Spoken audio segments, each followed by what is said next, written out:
নমস্কাৰ মই মজিদ বন্ধুসকল বলগতে চাওক আজি 9টা গুৰুত্বপূৰ্ণ খবৰ। প্ৰথমটো খবৰ, কেঁচুখান্দতে সাপ ওলাইছে।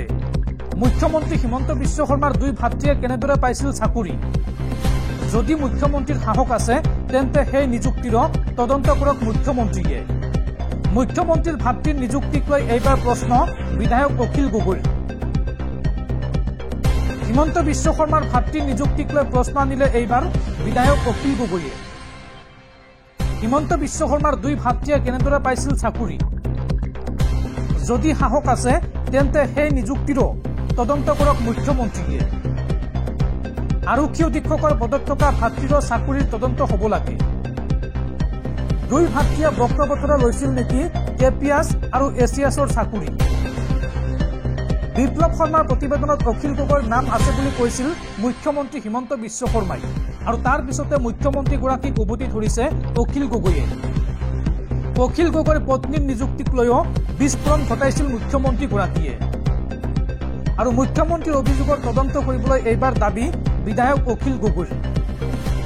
লগতে মুখ্যমন্ত্ৰীৰ ভাতৃৰ নিযুক্তিৰে তদন্ত হ'ব লাগে বুলি দাবী বিধায়ক অখিল গগৈৰ। পৰৱৰ্তী খবৰ, সাৱধান ৰাজ্যবাসী, ৰাজ্যত হ'ব প্ৰচণ্ড ধুমুহা বৰষুণ। আগন্তুক 4 দিনলৈ অসমৰ লগতে সমগ্ৰ উত্তৰ পূৰ্বাঞ্চলত হ'ব ধাৰাসাৰ বৰষুণ। আগন্তুক 4 দিনলৈ বিজুলী ঢেৰেকণিৰে ৰাজ্যত হ'ব বৰষুণ। বৰঝাৰস্থিত আঞ্চলিক বতৰ বিজ্ঞান কেন্দ্ৰই জনালে এই কথা। পৰৱৰ্তী খবৰ, ৰাজ্যবাসীলৈ ভাল খবৰ। চৰৰ ভূমিত শীঘ্ৰে চলিব ছাৰ্ভে। ভূমিহীন লোকে লাভ কৰিব ভূমিৰ অধিকাৰ। নিষ্পত্তি হ'ব মাটি বাৰীৰ সমস্যা।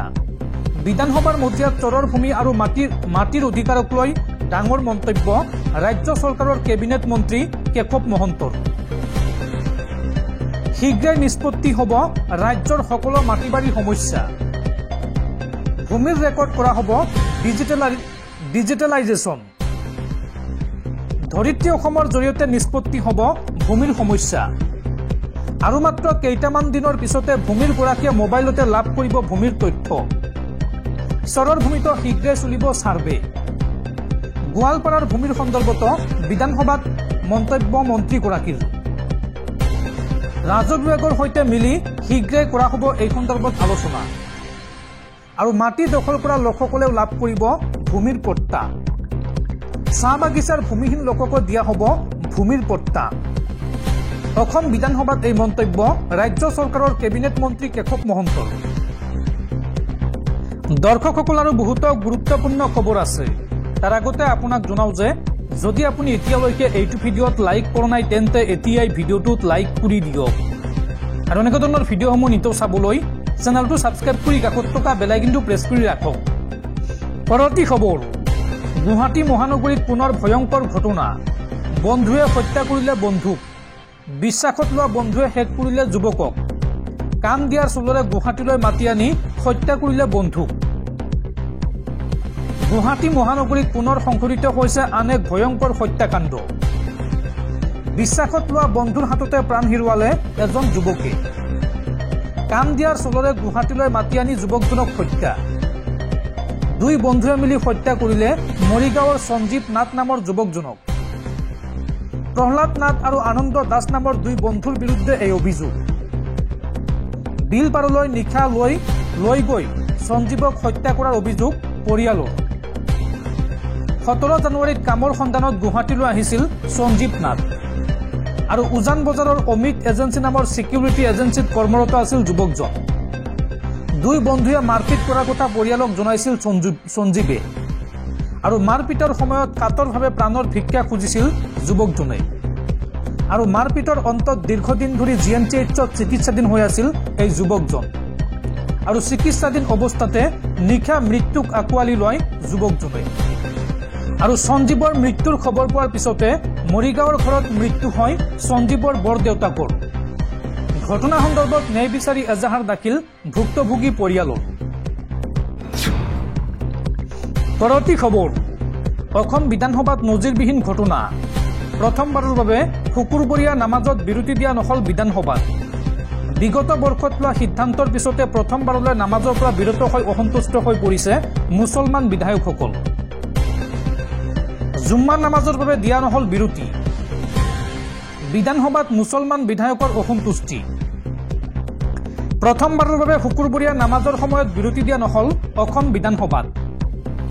৩১ গৰাকী মুছলমান বিধায়কে প্ৰকাশ কৰিলে অসন্তুষ্টি। উল্লেখযোগ্য যে বিগত বৰ্ষৰ ৩০ আগষ্টত উঠাই লোৱা হৈছিল এই নিয়ম আৰু তাৰ পিছতে প্ৰথমবাৰলৈ কাৰ্যকৰী হৈছে এইবাৰ বিধানসভাত এই নিয়ম। পৰৱৰ্তী খবৰ, ৰাজ্য কঁপাই যোৱা APSC কেলেংকাৰীক লৈ ডাঙৰ খবৰ। APSC কেলেংকাৰী সন্দৰ্ভত গুৱাহাটী উচ্চ ন্যায়ালয়ৰ গুৰুত্বপূৰ্ণ ৰায়দান। বাহাল থাকিল অনিয়মেৰে APSC উত্তীৰ্ণ হোৱা বিষয়াৰ চাকৰি। ৰাজ্য চৰকাৰৰ আবেদন নাকচ গুৱাহাটী উচ্চ ন্যায়ালয়ৰ খণ্ড বিচাৰপীঠৰ। সময়ত সঠিক শপতনামা দাখিল কৰিব নোৱাৰাৰ বাবেই মুখ ঠেকেচা খালে অসম চৰকাৰে। চাকৰিৰ পৰা বৰ্খাস্ত কৰাৰ পিছতো চৰকাৰৰ ভুলৰ বাবে চাকৰি ঘূৰাই পাইছিল ৰাজপত্ৰিত বিষয়াই। উচ্চ ন্যায়ালয়ৰ এজনীয়া বিচাৰপীঠে চাকৰি বৰ্খাস্তকৰণত জাৰি কৰিছিল স্থগিতাদেশ। এজনীয়া বিচাৰপীঠক প্ৰত্যাহ্বান জনাই চৰকাৰে খণ্ড বিচাৰপীঠত দাখিল কৰিছিল আবেদন আৰু শুকুৰবাৰে খণ্ড বিচাৰপীঠেও চৰকাৰৰ এই আবেদন খাৰিজ কৰে। পৰৱৰ্তী খবৰ, মুখ্যমন্ত্ৰী হিমন্ত বিশ্ব শৰ্মাৰ বিৰুদ্ধে এজাহাৰ দাখিল। মানকাছাৰত মুখ্যমন্ত্ৰীগৰাকীৰ বিৰুদ্ধে যুৱ কংগ্ৰেছৰ এজাহাৰ দাখিল। যুৱ কংগ্ৰেছৰ দাবী, গৃহমন্ত্ৰীৰ দায়িত্বত থকা মুখ্যমন্ত্ৰী হিমন্ত বিশ্ব শৰ্মা জনপ্ৰতিনিধি আৰু ৰাইজক সুৰক্ষা প্ৰদানত সম্পূৰ্ণৰূপে ব্যৰ্থ হৈছে। মানকাছাৰত মুখ্যমন্ত্ৰী ডক্টৰ হিমন্ত বিশ্ব শৰ্মাৰ বিৰুদ্ধে যুৱ কংগ্ৰেছে এজাহাৰ দাখিল কৰে। সাংসদ ৰকিবুল হুছেইনক আক্ৰমণ কৰা ঘটনাক লৈ ৰাজ্যজুৰি কংগ্ৰেছীৰ মাজত অব্যাহত আছে তীব্ৰ প্ৰতিক্ৰিয়া। বৃহস্পতিবাৰে জিলা কংগ্ৰেছে মানকাছাৰত মুখ্যমন্ত্ৰী হিমন্ত বিশ্ব শৰ্মাৰ প্ৰতিমূৰ্তি দাহ কৰাৰ পাছত শুকুৰবাৰে মুখ্যমন্ত্ৰীৰ বিৰুদ্ধে জিলা যুৱ কংগ্ৰেছে এজাহাৰ দাখিল কৰে। যুৱ কংগ্ৰেছৰ দাবী, গৃহমন্ত্ৰীৰ দায়িত্বত থকা মুখ্যমন্ত্ৰী হিমন্ত বিশ্ব শৰ্মাই জনপ্ৰতিনিধি আৰু ৰাইজক সুৰক্ষা প্ৰদানত সম্পূৰ্ণৰূপে ব্যৰ্থ হৈছে। সেয়েহে মুখ্যমন্ত্ৰীগৰাকীয়ে পদত্যাগ কৰিব লাগে বুলি যুৱ কংগ্ৰেছে দাবী তুলিছে। মুখ্যমন্ত্ৰীয়ে পদত্যাগ নকৰালৈকে যুৱ কংগ্ৰেছীসকলে প্ৰতিখন জিলা, প্ৰতিটো ব্লক এলেকাত ধাৰাবাহিক আন্দোলন কৰিব বুলি হুংকাৰ প্ৰদান কৰে। উল্লেখযোগ্য যে জিলা যুৱ কংগ্ৰেছৰ ফালৰ পৰা খাৰুৱাবন্দা আৰক্ষী চকীত এজাহাৰ দাখিল কৰা হয়। পৰৱৰ্তী খবৰ, ধৰ্মৰ নামত বেপাৰ। মহাকুম্ভলৈ কায়িকভাৱে যাব নোৱাৰা ভক্তৰ বাবে ডিজিটেল স্নান সেৱা আৰম্ভ স্থানীয় ব্যৱসায়ীৰ। দেশ বিদেশৰ কোটি কোটি ভক্তই ভিৰ কৰিছেহি মহাকুম্ভ মেলাৰ স্থলীত। ৰাষ্ট্ৰীয় সংবাদ মাধ্যমত প্ৰকাশ পোৱা তথ্য অনুসৰি এতিয়ালৈকে প্ৰায় 55 কোটি ভক্তই মহাকুম্ভৰ ত্ৰিবেণী সংগমত পুণ্য স্নান কৰিছে। কোটি কোটি লোকে মহাকুম্ভত স্নান কৰিলেও বিভিন্ন অসুবিধাৰ বাবে মহাকুম্ভত উপস্থিত হ'ব পৰা নাই এক বৃহৎ পৰিমাণৰ ভক্ত। আৰু ইয়াৰে সুযোগ গ্ৰহণ কৰি প্ৰয়াগৰাজৰ এজন স্থানীয় ব্যৱসায়ীয়ে আৰম্ভ কৰিছে ডিজিটেল স্নান সেৱা। ব্যৱসায়ীগৰাকীয়ে ঘোষণা কৰিছে যে ডিজিটেল স্নান সেৱাৰ দ্বাৰা মহাকুম্ভত সশৰীৰে উপস্থিত হ'ব নোৱাৰা ভক্তসকলে ডিজিটেল স্নানৰ দ্বাৰা পুণ্য অৰ্জন কৰিব পাৰিব। আৰু ইয়াৰ বাবে ব্যৱসায়ীগৰাকীয়ে মহাকুম্ভলৈ আহিব নোৱাৰা ভক্তসকলক হোৱাটছএপ যোগে নিজৰ নিজৰ ফটো প্ৰেৰণ কৰিবলৈ দিছে আৰু ভক্তসকলৰ হৈ এই ফটোসমূহ গংগাত বিসৰ্জন কৰিছে।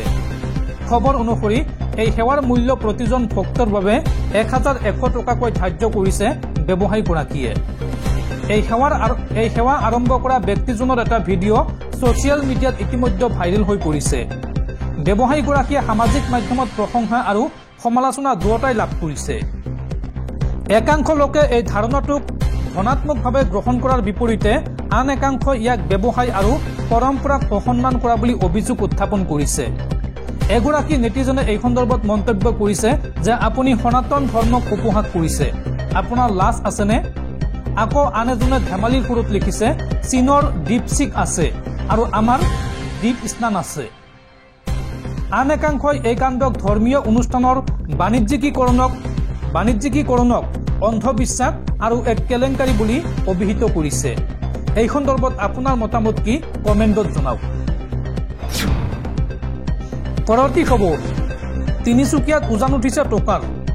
তিনিচুকীয়াত এগৰাকী ড্ৰাগছ ব্যৱসায়ীৰ ঘৰত বান্দিলে উদ্ধাৰ হৈছে টকা। টকা গণি গুণি ভাগৰি পৰিছে প্ৰশাসনৰ লোক। আৰক্ষীয়ে টকা গুণিবলৈ ব্যৱহাৰ কৰিবলগীয়া হৈছে মেচিন। তিনিচুকীয়াত উদ্ধাৰ হৈছে বান্দিলে বান্দিলে টকা।